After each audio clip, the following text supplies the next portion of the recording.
xukuumadda maanta joogto maalinka ay timid 2017 Febraayo hoggaanka maanta jiro iyo xukuumadda uu dhisabo waxa ay ka shaqeynaysay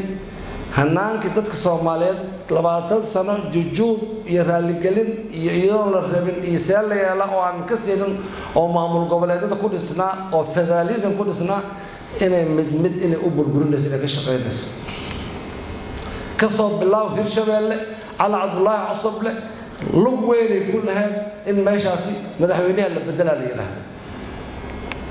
haddana inay marka la tiraahdo waa la bedelaa wax oo qariib ma aha ama aan maaragtay baciid ka dhiga karno maalinka ay timid ilaa maanta waxaa laga celinayaa Jubbaland Koonfur Galbeed Puntland galmudug iskaba dhaaf iyada waa ay kala goysay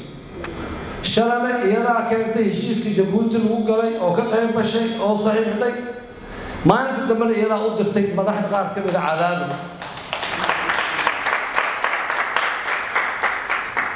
waxyaabahaas oo dhan waxay ishaari karaan oo ay tilmaami karaan ujeedada hal ah oo macnaheedu tahay federalismka ma rabno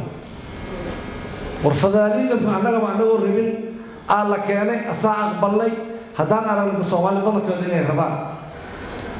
حتى هدي أجدن تهي طريق شرعي أو نظام أو ضد كونن يكون راعي كران هلا وجدوا لكن إن العقد ديار الله صار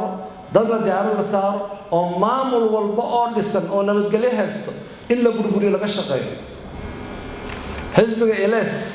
وحكومة ماشية كسر جدنا أو حكومة سومالي كسر جدنا إن فرقين تبعن أو حتى يكون هيسو كافور قلبين أو دورشة تاعنا إن يجوجسو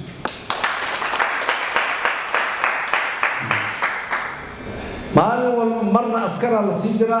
marna lacag la sii dira ceeb ma ahan in murashaxiinta qaar ka mid ay taageerto laakiin waji sharci ah oo nadiif ah ku taageerto kuwa ay taageeraysana ku kalsoonaato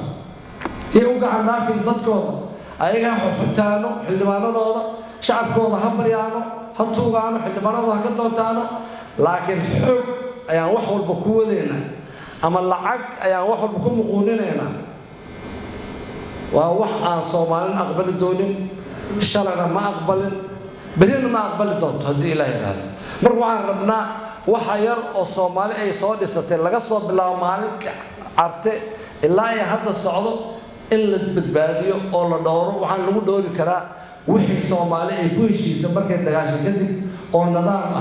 حتى هدول نخرالها أنا أنت عن أقبله عن ضد كلنا على المشروع ونبستلك